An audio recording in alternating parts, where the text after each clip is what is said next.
Happy Friday night. Welcome to episode 4 of the Dynasty Pawn Shop. Here, as always, you have myself, Clay, at Not Duck Hodges at Twitter, and Eric, my co-host, as always. How you doing this evening?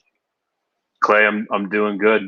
We buttoned up the wide receiver position a few weeks ago. Last time out, now we're slowing things down with the tight end spot. One of the trickiest spots to get right, in my opinion. So definitely looking forward to diving in. Before we get into football, what have you been watching the last couple of days? Are you a golf fan? Have you been watching any Masters? Oh man, I have been tracking the Masters shot by shot. I'm definitely a golf fan. There's something obviously special about the Masters, but also it feels like they were the first major that really went all in on making their content available to stream. So basically, Masters Week, Thursday and Friday, I'm getting 0% work done at work, and I'm watching every single shot from that tournament. So I've been going You're all in on the Masters. spoken like a true degenerate. I love it. But yeah, I put in a good 16, 17 hours of Masters coverage the last couple days. Great stuff. So it should be pretty good. Now all my if for DFS, I had a lot of DJ, Rory, Brooks. They all missed the cut, which is pretty hard to do when there's 80 people and 50 make the cut. But I found all the great players that decide to suck this week. But Man, uh, I thought Brooks was the leverage play. It looks like he came back a little too early with that knee. He really petered out there the back half of today. So if he yeah, made the cut, he might have been the one to ladder you up that money list. But I guess he jumped in a little too quick on that recovery. Yeah, after this, I'll rest up so I can just drink and watch another 20 hours this weekend. So it's a long week, Master watching Yeah, golf, betting on it, it's grueling. So before we dive into our tight end spot, let's go ahead and just let's not beat around the bush, right, Eric? Let's talk about our sponsor, Manscaped.com. Take it away. yeah. Of course, we're not going to beat around the bush because we are a manscaped outfit here at the Dynasty Pawn Shop. So anyone who tuned in last week knows that we welcome Manscaped into the fold as one of our premier sponsor. Anyone who's paying attention knows that Manscaped is the premier and the exclusive men's grooming line. So when we talk about beating around the bush, if you're still doing it literally, then you're not a Manscaped guy. So Manscaped offers tools to make sure that you are always game day ready below the belt. Make sure that all of your trimming needs are taken care of, that you're feeling good, that you're smelling good. And because they are supporting the Dynasty Pawn Shop, we've actually got a special offer from them. You can head over to manscaped.com, enter the promo code Pawn Shop. You get 20% off of your order, plus you'll get free shipping. And like always, your balls will thank you. Absolutely. Like you said, 20% off, free shipping, manscaped.com. Let's jump into the tight ends. We the last 2 weeks ago with wide receivers went a little bit. We went a little bit long. This week maybe it'll be a little bit shorter. Who knows? But tight ends is kind of the opposite of wide receivers in a sense. Just there's just not much to talk about. But usually at this point, this is a segment where we do Dynasty 101 and we talk about a new tip for beginners and whatnot. But we're just trying to figure it out. Everyone's got NFL draft fever. Everyone's excited, and there's just the free agent news. We just said, you know what? Let's shelve it for this week. Let's just talk a little current events from the NFL landscape, and specifically what I was thinking about is we talked last time about the Niners moving up to 3, the windfall. We knew we talked about there was going to be some big waves, repercussions because of this, and it's already happening. And now this week we had the Panthers trading a 4th rounder this year, a 2nd rounder next year, plus I think a 6th rounder. Maybe I have a couple of the picks mixed up, but for Sam Darnold. They had the 8th pick. They decided, hey, you know what? What we're seeing here, either it's not worth moving up, or we don't like what our options are, taking the 4th quarterback off this list. So we're going to trade for a young quarterback, and then have our choice of what to do after that. But kind of unexpected in my mind. But Eric, what are your thoughts? Maybe not so much, because next time we do a show, we'll do kind of a pre NFL draft preview, plus we'll have a post free agency fallout for the QB position. So not so much about what we think about Sam Darnold from a dynasty perspective, but what do you think about this trade for both the Jets and the Panthers, and what it means maybe for what they're doing in the draft? I think we know what the Jets are doing, but take it away. Yeah. So looking across the league, I think it confirms a lot of the stuff that we were talking about with the fallout of the Niners and the Dolphins trade, right? Like this very much so, at least at that point, was solidifying that the Jets were going to go quarterback 2 overall. Obviously, now that they've traded out Sam Darnold, a young quarterback in his own right, that is all but cemented. We also talked a lot about how it likely telegraphs just sort of the texture of the draft board for these very early picks in the first round. So we were talking about an expectation of upwards of 4 quarterbacks in the first 5 picks. And if that prevailing logic is to maintain, then it makes sense that Carolina is looking at themselves in the 8th spot and realizing that their chance to get that franchise quarterback is likely a closing window, right? There's potentially going to be 5 quarterbacks off the board by the time the 8th pick comes around. So I think it was a really heady play on the Panthers side. You got the round selections correct. I think you got the years off. So they let go of a 6th round pick this year, and then a Second 4th and a and a fourth. 2nd for next year. So in the grand scheme of things, at least relative to what they would have to spend to move up any higher in the draft, I think they got themselves a real value. I think they played it pretty smart. I was cracking up because the second I saw the trade alert and the breaking news hit my phone, I was just waiting for the cascade of Sam Darnold is 23 years old still tweets. And Yep, that did and not they came. disappoint. So Yep, yeah, they I mean it came was in waves.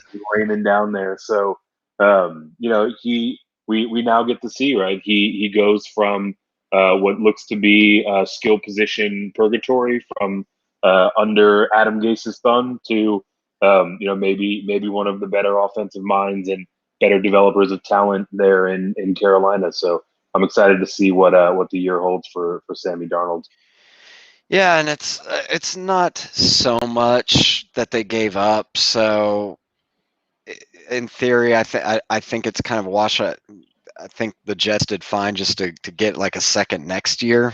So I think I don't think it's going to be like a clear winner or loser, because even if Darnold doesn't, or if Darnold, I don't want to say he doesn't pan out because he hasn't panned out yet, but if Darnold continues on what he's been doing, I don't think they're too married to, the Panthers are too married to um, him long term. They have him for the next 2 years, and they've shown with Bridgewater, who they're paying a lot. They're ready they're happy to move on.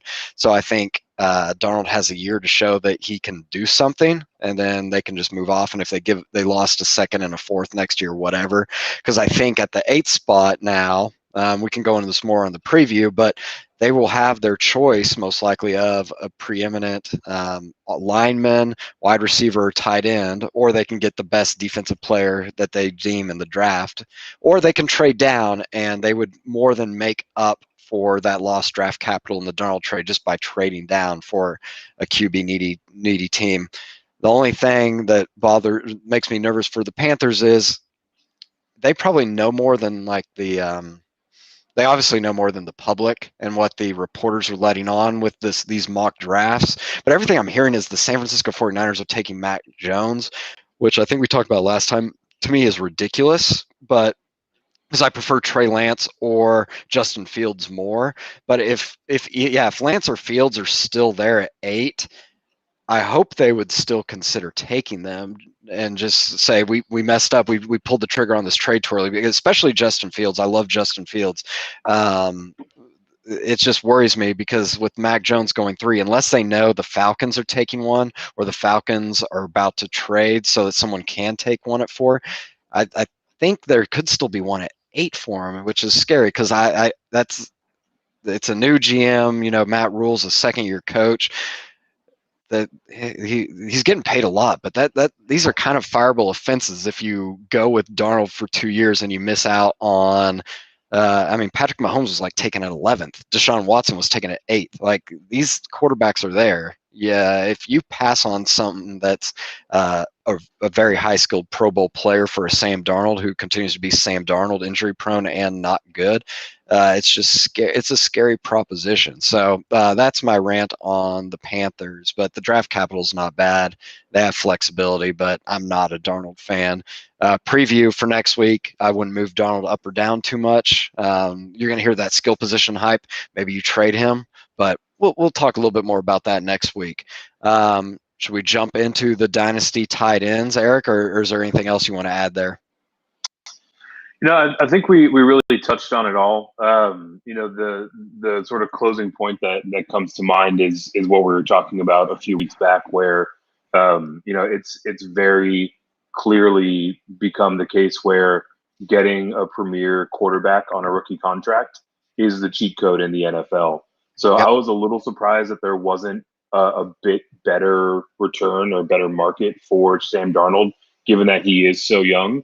But despite being young, he's 3 years into that rookie contract, right? So a lot of the benefit that a team is looking for in getting a young quarterback is kind of already out the window for him. And I think, even though it was only a handful of years ago, if we were looking at a draft class with Watson and Mahomes in it, they would never in a million years slip outside of the top 10, right? So there aren't a whole lot of teams that are sitting in that top 10, top 8 position now that are quarterback desperate. But I expect to see a lot of movement to where if anyone is available at 8, it's probably not the sort of can't miss prospect that that Judge has to worry about losing his job over. And you brought up a couple, or you brought up a good point. But before I get into it, I didn't emphasize at the beginning. Please submit your questions. If you have questions, you're tuning in. We will either answer them as I see them come in, or we'll save them towards the end, whatever. But you were making a point there. Oh, yeah, everyone's making this excuse that Sam Darnold's 23, 24, whatever. Has there been an instance where after like a 3 years of, I guess, work product on the field, like something just changes? The only person, which was under Adam Gase, was Ryan Tannehill, but he was like 29. So there, and that's what everyone's saying. Also, is that Gase, everyone that's left Gase has blossomed, and I don't argue that. So there's potential there. He's 24 there, but I'm just thinking without the Gase factor, I can't think of someone that sat for 3 years or a QB that kind of struggled for 3 years, and then all of a sudden it just turns into like a really good quarterback. Eric, help me out. There's got to be something. There's someone in the chat. Who am I missing? So I don't think that it's a great comp. I don't think that Darnold's ceiling is anywhere near this high. But after 2 years on Josh Allen, most people had a lot of concerns about his decision making, about his accuracy, about his completion percentage, and he made a pretty unprecedented leap in those areas coming out of last season. He did make a big leap. If Darnold took a similar leap, yeah. Yeah, and with that, like if Darnold takes a proportional leap, he's not Josh Allen, right? But he is sort of. But he's a top 10 QB. He's a fringe QB1 in that case. I mean, I'm trying to think. I mean, this was like when I was growing up, but Brett Favre originally, maybe his stats. I got Pro Football Reference. Let me see if I can zoom this in real quick, because he was on the Falcons. He got traded pretty quickly. His first year with Green Bay, he threw 18 touchdowns, 13 interceptions. Second year with Green Bay, 19 touchdowns, 24 interceptions. Third year, at age 25, he flipped to 33 and 14, and then he went on an MVP streak. So maybe Brett Favre's the last example. I mean, I don't know. I think it's a big risk. I mean, this day and age, you're basically throwing those rookie QBs into the fire because their contracts are so advantageous. And if they are even remotely good, you have a big advantage. And if you get someone like Pat Mahomes, dear God, like you got a dynasty set up. So, Yeah, well, but we'll talk more about that in 2 weeks. So let's jump into the tight ends. And before we kind of get into our rankings, and to be honest, some of the things we'll talk about here prior to it will be like, we'll just wrap into my higher than or lower than. But let's talk about some of the free agent landing spots, Eric. And off the top of my head, I'll look here while you're talking. I'll throw it over to you. I mean, I can only think of two right now, and they both went to the same fucking team, the New England Patriots. So Jonnu Smith signed, and I was like, okay, that was rumored to be there the entire time. You're like, okay, yeah, it makes sense. Belichick loves his tight ends. And then lo and behold, he does his two tight end thing and signs Hunter Henry, both massive contracts. I think they're both like top five paid tight ends on an offense led by Cam Newton. Maybe they'll get we'll have a post-draft breakdown and maybe things will change, but maybe they'll have a rookie QB at some point. But two tight ends, going back to the glory years of Gronk, and I won't say the other guy's name, but what are your just off-the-cuff thoughts from a fantasy standpoint for Jonnu and Hunter Henry? Both last year would have been top 12-ish picks, promising picks in dynasty leagues for certain. What do you think about that? Yeah. I think I can take a quick victory lap. You can go back and rewind on a podcast with Upside. I called out Bill Belichick giving Hunter Henry a lengthy hug after their game, kind of mid-season last year, and He was planting for the seed. yeah, and for a short window there, every Jonnu Smith truther in the world was banging their chest that he's finally going to be the feature, and he's gonna have all of the targets to himself. And then I think it was about 3.5 hours later that they signed Hunter Henry. So the Belichick system is one that has obviously proven that it can support two top 10 players at the position. So I don't think all is lost with both of them going there. But in terms of just who some of the bigger named free agents in the tight end market were this year, for them to both land at the same team and an offense that is a little bit slower pace than I think anybody would like.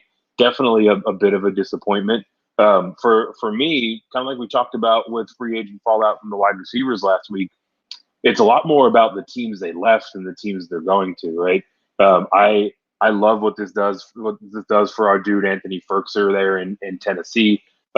He obviously wasn't there when he left, but another free agent acquisition for the Chargers. They're now rostering Jared Cook. So I do think that while these two guys pairing up in New England is probably a bit of a letdown than had they ended up on different teams, I do think it opens up a pretty good amount of upside for the guys that they left behind when they got out of Dodge. Yeah, and I mean, I forget the stats. I could pull it up, but Cam Newton threw like something ridiculous, like 9 touchdown passes last year. I mean, tight ends, unless you're like a Kelsey or something, you're not getting many receiving yards. You're getting like 800 yards max and then some touchdowns. And if there's only 9, 10 touchdowns to go around. I mean, this to me, from a dynasty fantasy perspective, I don't even care if they get a rookie QB. Right now, this isn't going to be the reemergence of Gronk and Aaron Hernandez.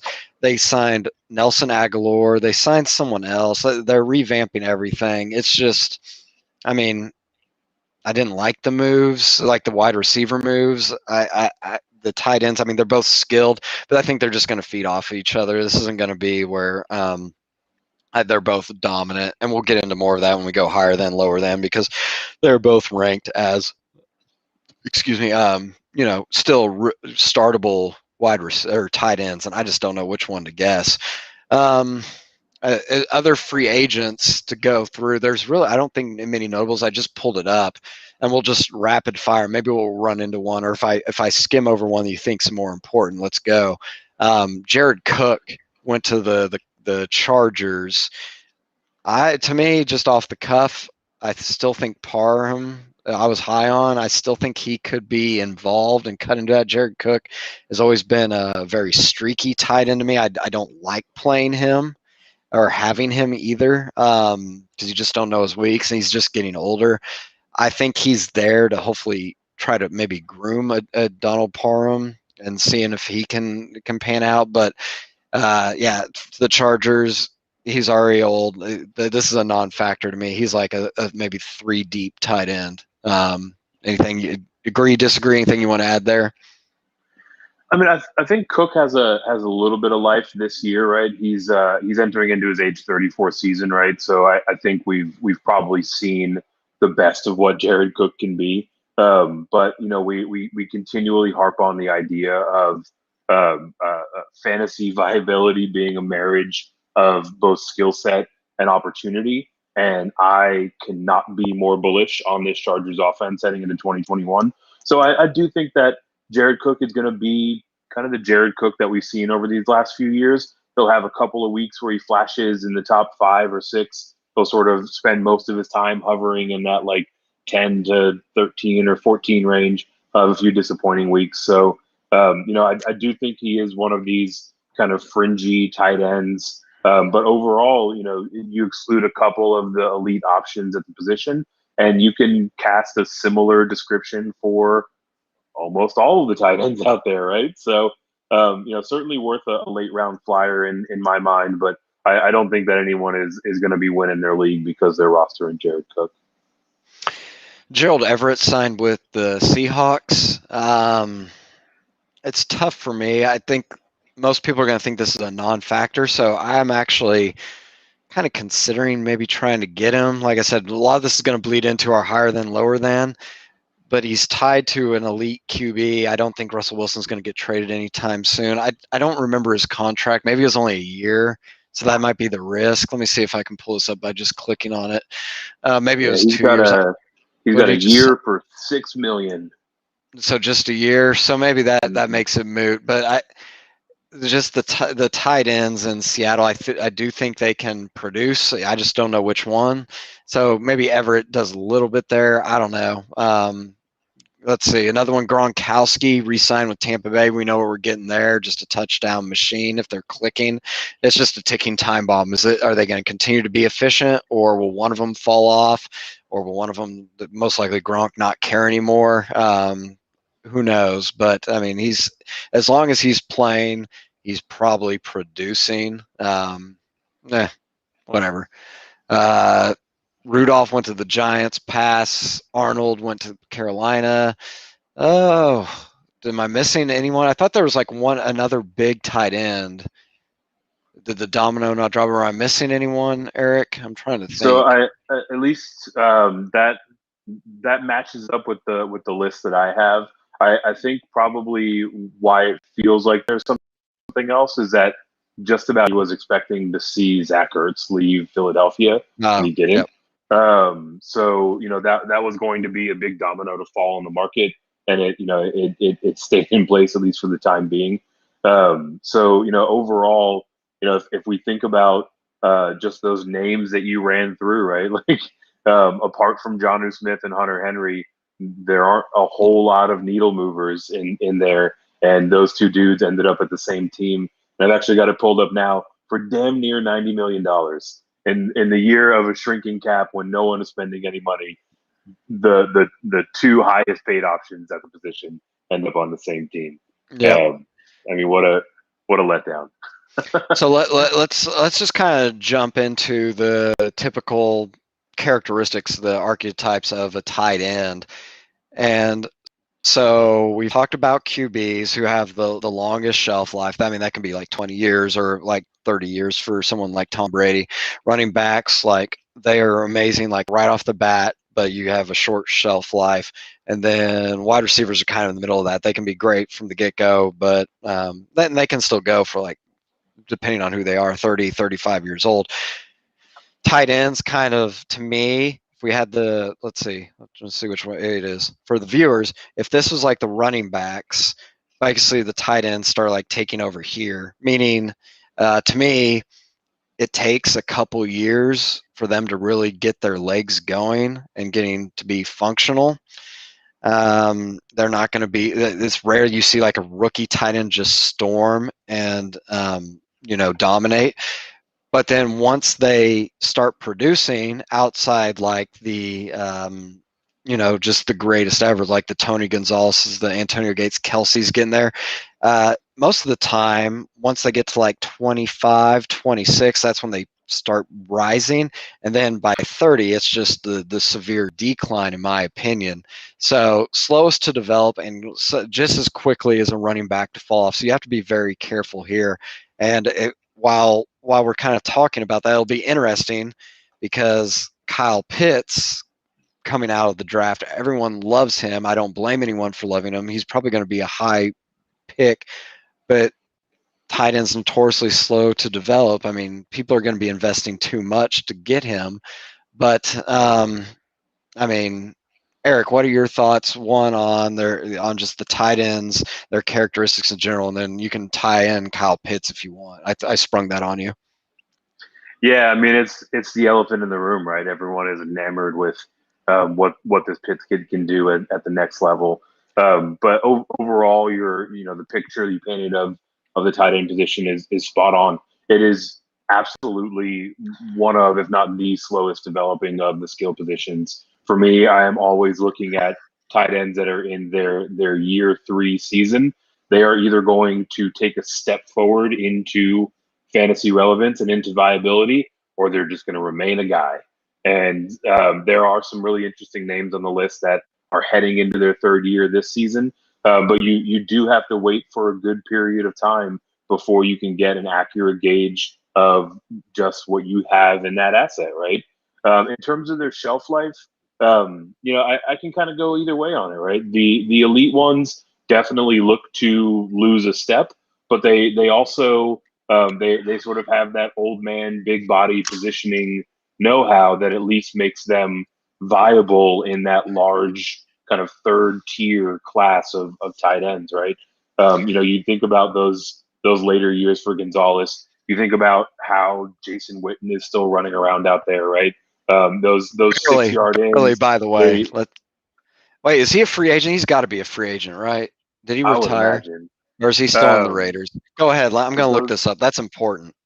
those big body guys that know how to create a little bit of space to create a throwing window. They very much so can have some viability. Later in their football lives, just no longer as those elite options, right? So if you look back over the last 15 or 20 years in the NFL, it is the same story, rinse and repeat with the tight end position.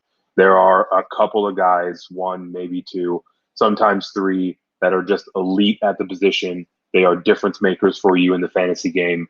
And then from 5 until 25, it's basically the same guy. A little bit older, a little bit younger, a little bit more upside, but ultimately within a couple of points per week of each other. And a lot of those 30 plus tight ends, 33 plus tight ends sort of fall in that big grouping for me. Oh, and an update. Jason Witten did retire. He's a head coach for a high school football team in Argyle, Texas. So, congrats, Coach Witten. Wish you all the Oh, best. Yeah. birthplace of the Argyle sock. God damn it. Yes. I have no idea. Yes. Yes. Argyle. I'm sure it's close to me. I have no idea. He's got to be close to Dallas. One thing I think we should specify, because what I've seen the last couple years is a new league or scoring format where there's a tight end premium where you can get like 2 points per reception or like 1.5 points per reception for a tight end, where the wide receiver running back still gets 1. And the intent behind it is to increase that value of the tight ends so that they're on par with everyone else.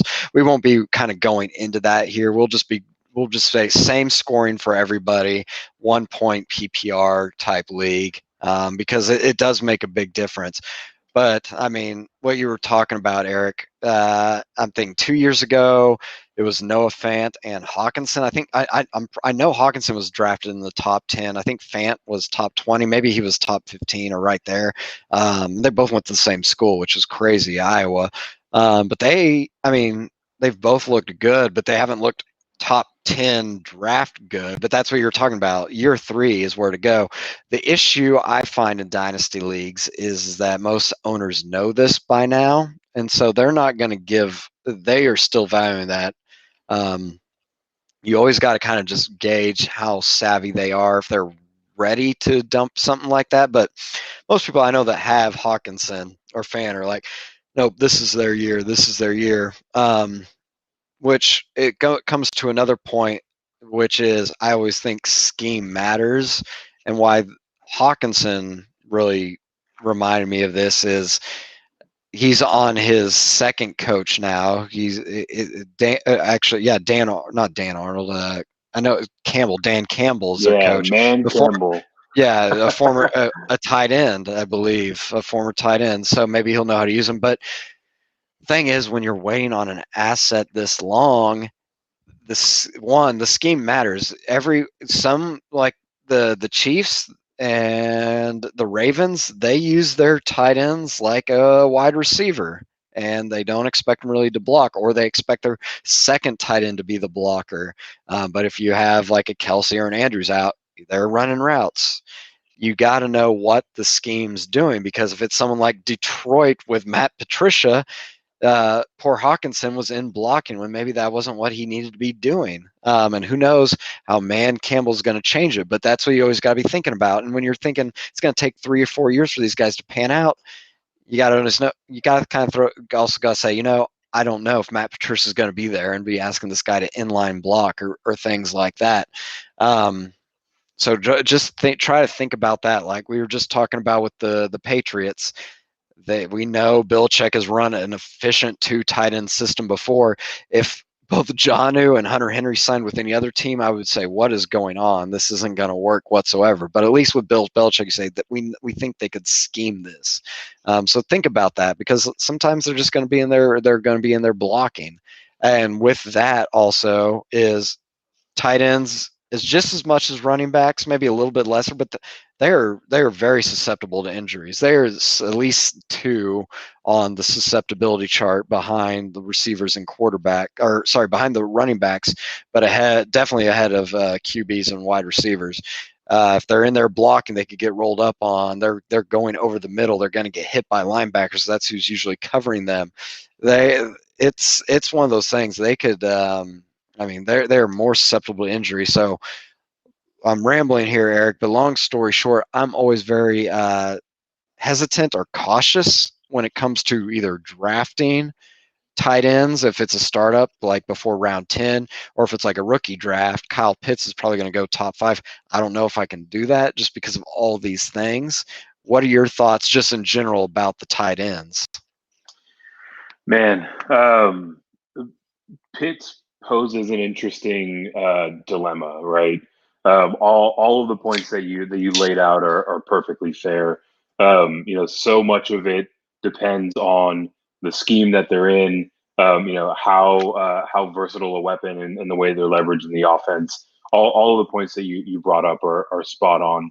The thing with Pitts that I think is really interesting is just how off the chart all of his measurables are, right? And as I continue to harp on this concept of the last 15 or 20 years of NFL football at the tight end position have been a couple of elite guys and then just a big chunk of the same, right? If you could snag one of those elite guys and have him for 10 years. Kyle Pitts is 21 years old right now. I think that is very much so a difference maker for your league and at the position. So overall, you do have to take a much closer look at circumstance, at opportunity when you're making your evaluation, because there are a lot of very skilled, very capable guys that find themselves in line blocking and tackling when other guys who might not be as skilled are running routes. So definitely have to do your research to make it work at the position. All right, let's jump into some that we're higher and lower on. Actually, we had a question come in, so let's address that first. But they're talking. where we were just talking about, he was asking about the lines. Shouldn't Hawkinson be the number one option, regardless of if they draft one of the big three rookie wide receivers? That's what I'm talking about. The perception, he should be, and I should be very high on him. But I think anyone that owns Hawkinson will probably be feeling the same. I don't know what Dan Campbell's going to do with him. I don't know what they're going to be drafting, and God knows we can't trust Jared Goff. So yes and no. It's hard to say, Eric. That's to me. I don't think you're going to get. You're not. It's going to be very hard to pull him away from another owner without paying your exact scenario. If you get an owner sleeping that wants to get rid of him, by all means, yeah, jump on it. But I'm not going to be treating him as the number one option there. I'll probably be late on that boat, just because of all the, I guess, flags until something shows. But that's fortune favors the bold. That it could definitely work. Eric, real quick, let's just give me Hawkinson. Would you be buy, selling, or keeping? Yeah, I mean, I think your point is spot on that it's going to be hard to buy him at a reasonable rate, right?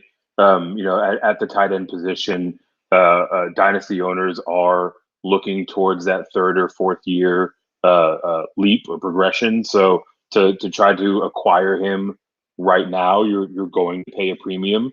In terms of Eric's question itself, our dude fantasy barbecue. I do think Hawkinson is going to be the number one receiving option in Detroit, but I don't have a whole lot of optimism about that offense overall. In terms of his setup, his circumstance, I think it actually looks to be pretty favorable, right? I don't expect Cephas to take a lot of run, right? I think they picked up Tyrell Williams in the offseason. A wide receiver who plays a bit more like a tight end. So not exactly the flashiest options that are jumping off the page. So in terms of skill set, I do think that he is the best receiver or receiving option there in Detroit. And looking at it a little bit closer, Dan Campbell himself, the head coach, is a tight end, and actually double clicked and found out that our guy Anthony Lynn is the offensive coordinator there in Detroit. So we talked a little bit about Hunter Henley at the top of the show. Obviously, he did a lot to really get him involved. So I do think that it's going to be a more tight end heavy offense in Detroit this year. But I still think that they're probably going to be a back 10 or so unit in terms of total offensive production. And I saw something today. I think it came from someone with inside the Lions organization that said, even if we get Kyle Pitts, we are going to feature Hawkinson. So, not saying they couldn't even do that, but yeah, there's a lot there. I would say, Eric, if you have Hawkinson, if you can find someone to buy him as a number one option, if you can get that, I would go for it. But let's jump into the Fantasy Pros tight end rankings. Once again, this is for the Dynasty. If you look at redraft, it's going to be different. You'll get confused. So be careful there. And we're just going to do like a single point PPR for them. Same weight as the other skill positions, just in case you look at something else, because then tight ends get more valuable. And two we've already talked about. I'll lead off, and then I won't talk too much about them. But I don't know if this hasn't been updated in a while, but I'm looking here, and Eric, if I'm missing something, let me know. But Ferkser is at 55 and Donald Parham's at 53. Um, yeah, Ferkser to me just screams out that this has to be wrong. I'll just leave that there because that doesn't help anybody. If Ferkser's at 55, go grab him. He could be top 20. But ones that you might see at the top of the list. Yeah, I'm just making sure it's Dynasty I'm looking at. Yep, Dynasty. Some of the ones I'm higher on that you could actually play: Tyler Higbee, Blake Jarwin, Adam Troutman. So Higbee's at 19, Jarwin's at 21, Adam Troutman's at 22. Jarwin last year, I know he's coming off injury, but that Dallas offense was just clicking. things could change in the draft. I heard Jerry Jones loves Kyle Pitts, and I keep talking about Kyle Pitts, so obviously I love Kyle Pitts. That could change. So Jarwin, it could change, and he's no longer useful. But that offense can support for pass catchers. Tyler Higbee last year was like a top 5 dynasty tight end. I thought that was a little high, but they've lost Gerald Everett. They've gotten a better QB. They paid him money last year, so Higbee should still be a vital part of this offense. He could still be a top 12 tight end, in my opinion.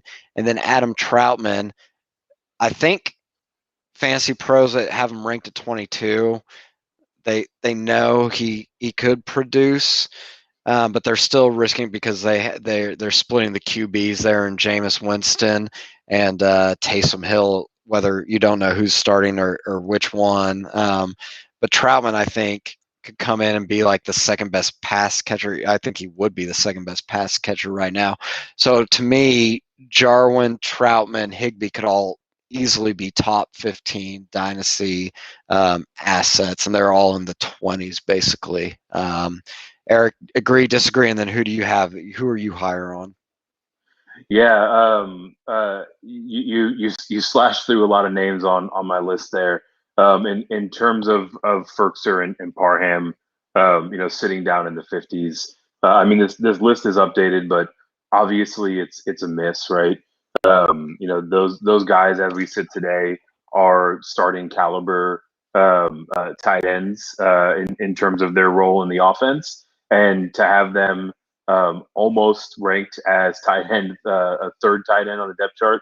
You It wouldn't just looks want like them, a yeah. pointless play. You wouldn't draft them Um, if they were the tight end 55. It's crazy. yeah, exactly right. Like I mean, maybe there are some rankers that just kind of fell asleep at the wheel. Those two guys do have some of the widest standard deviation on this list, right? Their Mm-hmm. highest rankings are in kind of the mid 20s, which I think is a far more reflective rank. But some guys threw them back in the late 60s, and that's what kind of brought their average down there. So definitely, if at all possible, you can get a value like that with those guys. Gobble it up all day.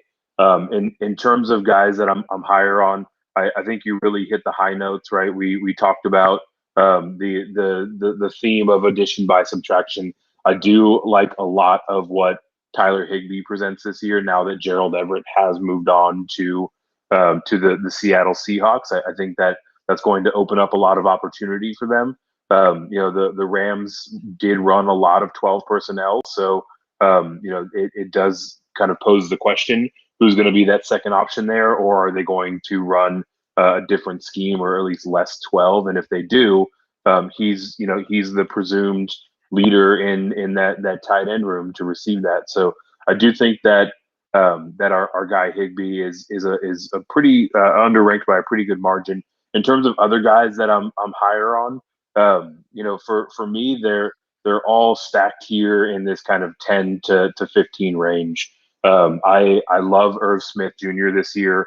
Again, addition by subtraction. If you look at the games where Kyle Rudolph wasn't on the field, Irv Yep. Smith Jr. was routinely in the top 7 at the position, leading one of the leaders in the league in air yards per attempt, in red zone targets. I love the opportunity that he is maintaining with really a lot of the same structure and opportunity around him, right? Just Kyle Rudolph heading out the door. So for me, I've actually got Irv Smith up there at the 7th spot, and then trickling down a little bit further, our guy Robert Tanyan sitting at 13. I've actually got him inside of my top 10 as well. He was just an absolute efficiency monster. And while Aaron Rodgers is getting longer in the tooth, I don't expect that cliff to come anytime soon. So to get a young player like that who was able to produce at such a young age there in the Green Bay offense, I've got him ranked up there inside of the top 10 for me. So let's go to a couple that we're lower on. I'll let you lead off, but to me, I'll look. I'm gonna go grab a beer. but I've already talked about the ones I was already lower on, which is Hawkinson, Henry, and Jonnu. So we'll spare people. We won't reiterate that. Is there anyone else you're lower on this list? And then I'm going to look, and then I'll come back. Yeah, yeah. So for me, really, it's kind of the back end of that top 10. Goddard, Gasecki, Henry, and then we can count John Smith in there at 11. Those four guys, I'm moving almost as a pack down my board by a considerable margin, right? So I talked about bumping up Herb Smith. I talked about bumping up Robert Tonyan. For me, Kyle Pitts jumps up into that top 10, just given his off the chart measurables and his age. So the biggest areas where I'm lower, excuse me, where these guys are overranked in my mind are in the back end of that top 10. Moving down a little bit more, Evan Ingram, we've been waiting and waiting and waiting for that breakout year, to the point earlier, right? He got through that third season and didn't really make that leap forward. So I think it's far more likely than not that he's heading on the decline instead of the upswing. And you just look at all of the additions to that offense. Kenny Galladay is going to get a lot of the downfield and the big body work. They added Kyle Rudolph, so I viewed Evan Ingram as trending in the wrong direction as it was, and then you add in some pretty significant mouths to feed in that offense, and I think that we're going to see him take another step back this year. Um, from there, I mean, I can get nitpicky on guys. Austin Hooper, I really don't think that he sets up as someone specifically from an offensive scheme and opportunity standpoint that I want to be paying top 15 price tag for. He's sitting there at 15, excuse me, at 14. So a lot of issue with kind of that 7 to 15 range for me. I'm pulling in guys that are younger. I'm pulling in guys that have had more workload open up to them, and then of course our guy Kyle Pitts. And you took I started scanning. I think Evan Ingram was a good answer. Now he's ranked at 12. I don't know how much lower I could get him. He's already kind of being shit on, but I agree with everything you said. He's like arguably the fourth, if Saquon's healthy, like the fourth best option on that team with a shitty QB and a shitty offensive coordinator. I don't think anything's going to change. So, yeah, Evans scared me. The other one I'll add then is Logan Thomas at 15. He's 29. He wasn't a tight end to begin with, but so his developmental, I guess, curve could be different. But he finally played okay last year, but he's going to be on a new QB, which might be Fitzpatrick, might be a rookie. We don't know, or a split. They got Curtis Samuel in there. Gibson's only going to take more of a share. Logan Thomas, to me, just isn't the type of tight end I would be targeting in any sense. It's just at 15, he's like a high end backup. I would think he's more of like a low end, so he'd probably be like 24th to me. So I would just say buyer beware on him. And so with this, we could segue into hawk it or lock it, the buy, sell, keep. If I had Logan Thomas, I'd be trying to sell him. If people valued him as a high end tight end too, but to be honest, I have him in a couple leagues and no one's really budging. So I don't know if that's going to work. Buying, I guess Cole Kmet right there. But so Cole Kmet 16. I all day, every day. If someone offered me Kmet or Thomas, which one I would choose, I would just say Cole Kmet each time. At least there's still some promise there. I know they have Andy Dalton this year, which isn't going to bode well.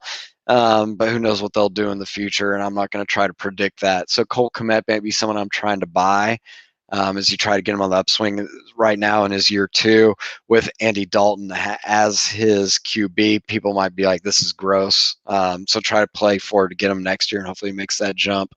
And then someone I'm keeping, let's see, who would I have to keep?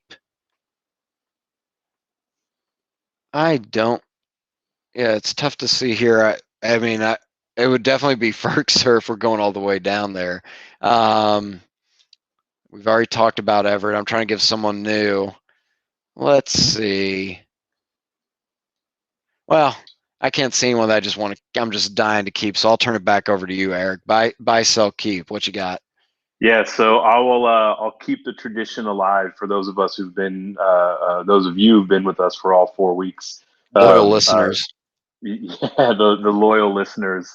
Um, uh, Hocket or Locket is where Clay and I almost always have differing opinions. So I'll start there with our guy Cole Kmet. He is 1,000% sell in my mind, Okay. and really for two primary reasons. Another beer The bet. first, Okay, go. yeah, the first is the point that you made earlier, right? Generally speaking, dynasty owners are looking for that third year leap, right? And Cole Kmet actually outperformed, I think, most people's Most. expectations last year. Yep. But Yep. overall, the hype train for Cole Kmet is insane. People are treating this guy. I think he was literally the third tight end off the board in a dynasty startup that I did this year. So to Can the I extent join? that I I have want to be in him, that league. yeah, to the extent that I have him, I'm absolutely trying to move on because it's one of those market opportunity considerations, right? He is very much so at a point where his value, his perceived value, is greater than his actual value in my mind. So always looking to sell in those instances. In terms of my buys overall. I'm going to go a little bit further down the list. I'm going to look at my guy OJ Howard at 23. OJ Howard has always been one of those guys that has been the athletic freak, and everyone is just waiting for that breakout year. And either he gets vultured by Cam Brate, or all of a sudden Rob Gronkowski wants to come party in Tampa Bay, or he gets hurt. But I do think that he still has a lot of that dynamic playmaking ability, but he's just buried down that depth chart. So I'm actually actively going out and trying to acquire OJ Howard because I think he's not on people's radar. And whether it is an injury or just his own ability to stay healthy, I do think that you're going to get pretty reasonable productivity from OJ Howard this year in Tampa Bay. And then for holds, I mean, a lot of it really has to do with where I'm invested, right? On the whole, I'm looking to hold guys that are heading into their second or third season. So guys like Irv Smith, guys like Hawkinson, guys like Noah Fan are all the types that I'm looking to hold. With Noah Fant, let's talk about him real quick. Because he was someone I might have put lower. From He's just so tough. One, there's perceived skill position in Denver. We're not even to the draft yet, but they have Sutton coming off injury. Judy, they have Hamler. They might. I'm hearing they might draft a running back. So there's a lot of mouths to feed. And then you add that to Drew Lock, who doesn't seem to be panning out. Noah Fant is ranked at 6. To me, that's just one I'm scared about. That's why I think these rankings are reflecting the third year they're going to do it. Maybe you take advantage of that, but you're taking a risk. He might also be the one that steps up, or Drew Lock steps up, or they draft a rookie QB that is actually good, and and then it makes that point moot. But there's just a lot of red flags there. Same with Hawkins, like the same with Hawkins we were talking about. So it'll be interesting to see what happens there, just because I'm going against the trend, the third year jump. So maybe that's why they're there. But not like I like Dallas Goddard or Mike Gesicki right behind him either. They're okay, but whatever. Well, we're right almost at an hour. Uh, I don't I don't think we have any other Q&As in the chat. Any questions to answer? Eric, do you have any tweets of the week? Anything you've seen? I'm trying to think. Man, I've actually been a little quiet on the Twitter front, but to your Noah Fant point, the thing that I always try to do when I'm gauging a given player's market is sort of ask myself the what if questions, and I think Noah Fant is a prime example of that. yes, there are a lot of mouths to feed in Denver. No, nobody or mostly nobody thinks that Drew Lock is the answer there. But if Denver were to go out and acquire one of the top four rookie quarterbacks this year, what is happening to Noah Fant's value? So the fact that you can potentially get him from a perception where he's just kind of meh heading into that third year. He's another name in a crowded pass receiver offense. If you can get him at that valuation, and Denver, which seems like it's at least a reasonable likelihood, moves up and drafts that next rookie quarterback, all of a sudden you would see Noah Fant's value spike, right? So, I think it's still going to be hard to peel him off of the owner who drafted him. But I do think that there's a bit of upside for him because I do think it's more likely than not that we see a different passer distributing the ball there in Denver. And from my mind, relative to Drew Lock, there's kind of nowhere to go but up. So fun thing. Let's close with something a little bit different. I'm gauging you're a big degenerate. So what are your thoughts on NBA Top Shots? Are you a collector? I am not a collector of Top Shots. I am. I thought you were an I'm a bit NBA of. fan. I thought Oh, okay? Talk to me. yeah. I'm absolutely a hoops fan. I certainly collect and dabble in trading cards here and there. I think what happened with Top Shot is that I am a natural skeptic. So while I'm laying back in the cut and ultimately, kind of trying to get a feel for how legit this NFT thing is and how legit Top Shot is, the market just exploded to where to get in now is such a high bar, right? I think it's a really cool concept. I think the applications of non fungible tokens outside of just digital collectibles are vast, right? I think it's a really interesting space. But I was just a little too slow on the jump to really get into the Top Shot market. I was skeptical as well, but I've been dabbling a little bit, and I'm not a. We're old. We're old from the standards. The Gen Z is gonna laugh at us, but the idea that whatever we have online is valuable. But it's the only argument I've heard that makes sense from like a collection standpoint is, I think 2 weeks ago I showed my Odell Beckham helmet. It's a collectible. I like it. I'll show people when they come over. But I mean, how many people are I going to invite over? The Generation Z, their virtual presence is just as important as their actual presence. They can Mm-hmm. show millions of people their collection where I can only show a close group of friends. So the difference that's what I'm hearing is like the young people that get off my lawn, they're going to value this virtual presence where I don't really care about some dunk highlight. But to me, I'm getting into it. I think it's very entertaining, and I hear the NFL's trying, like, telling teams not to sign contracts because could you imagine if the NFL gets into this? It's just going to be a cash cow.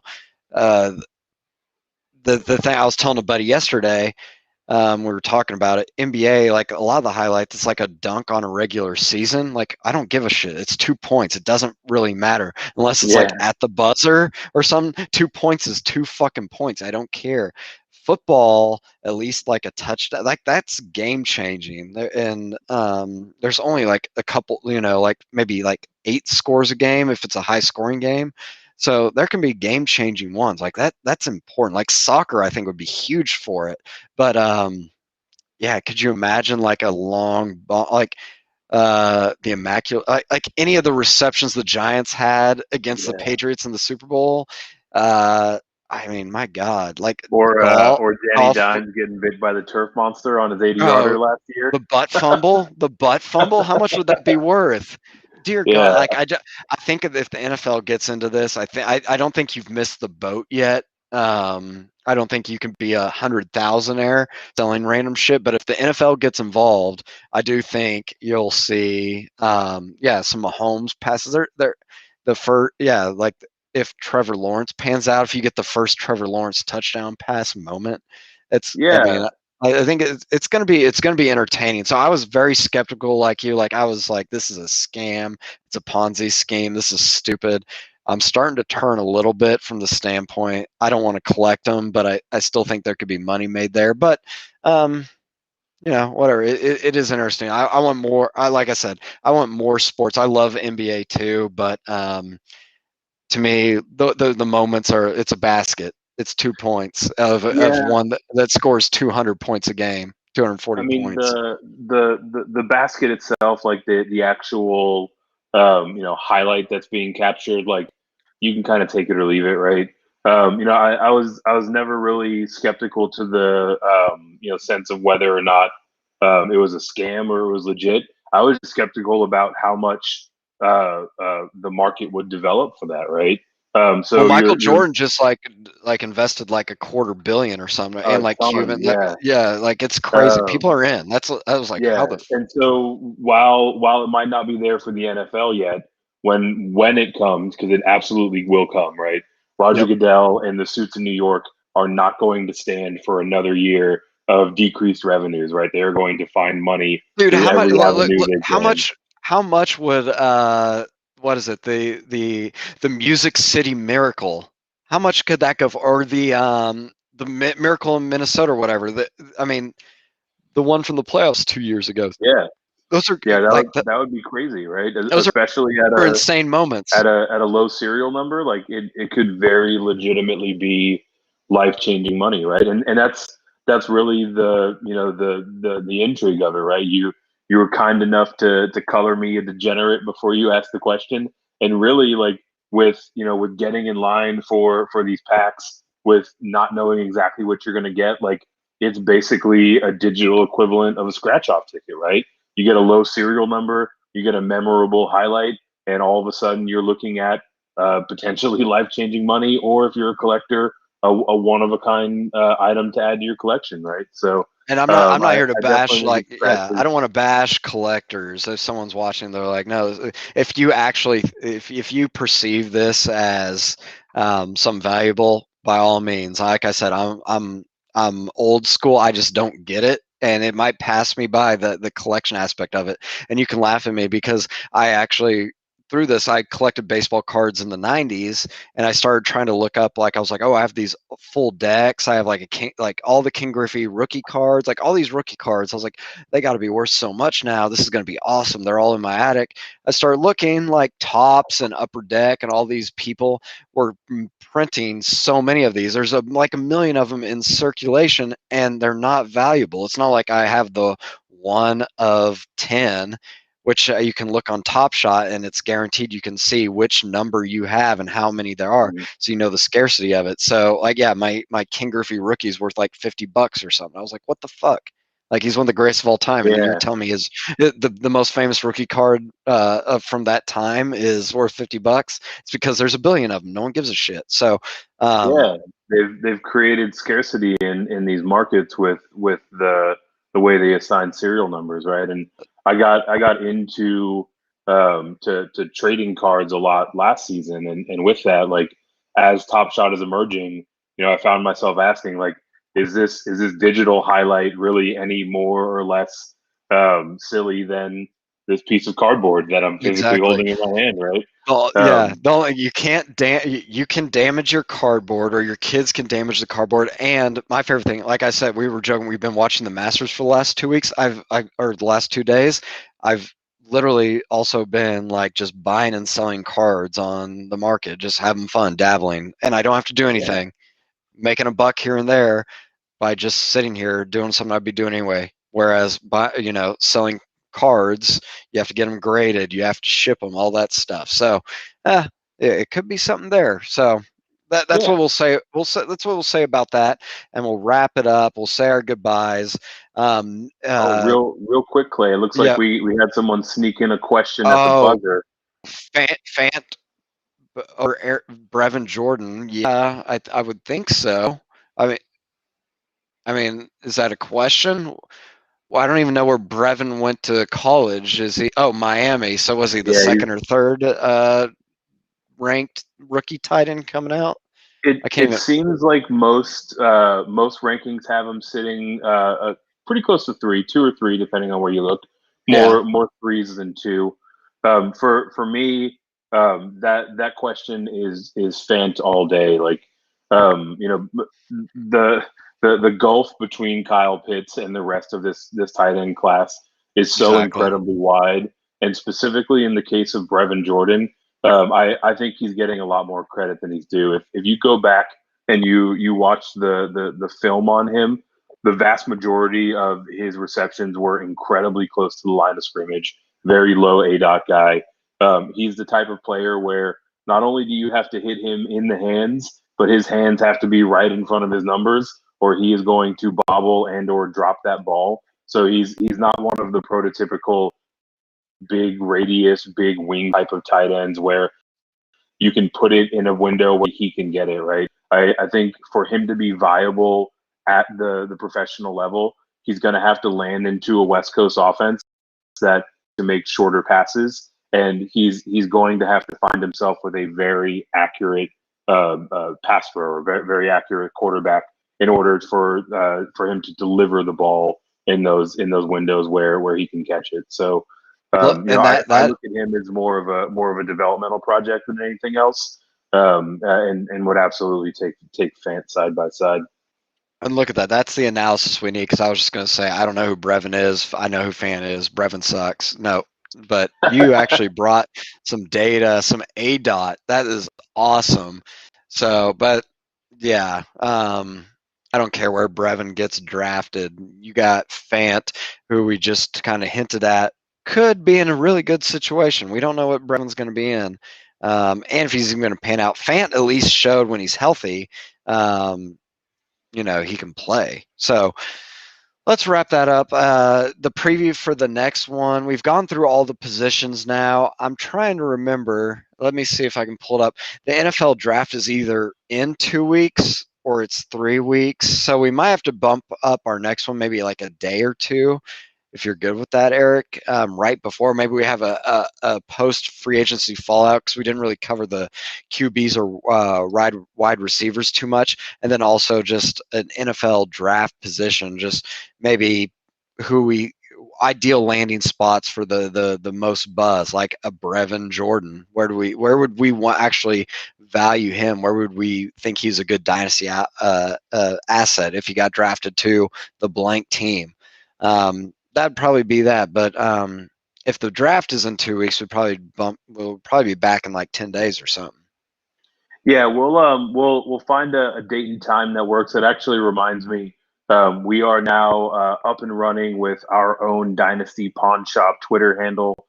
So get out there and give us a follow at Dynasty Pawn Shop, and that will be where we'll post our upcoming schedule and what we're going to be talking about. So we'll try to stick to a pretty regular cadence here, but if we need to move things around so that we're not competing with the biggest off-season NFL event, we'll Everyone probably be do doing that the as well, right? previews.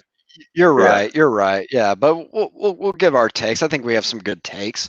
But let's wrap it up. You can follow me, Clay Hodges. Follow me on Twitter at Not Duck Hodges. Follow Eric at Fantasy Nav on Twitter. Eric, any parting thoughts before we get out of here? Yeah, just to toss it out there again, we've got a handle going for the show. So give us a follow. Let us know what you think. Get your questions in there. You can see that you'll get them answered live on the show. So jump over to at Dynasty Pawn Shop. Give us a follow. Toss in some questions. And looking forward to firing it up here in a week or so. All right, guys. Enjoy the Masters. You got 2 days there. We'll see what happens. Take care, everyone.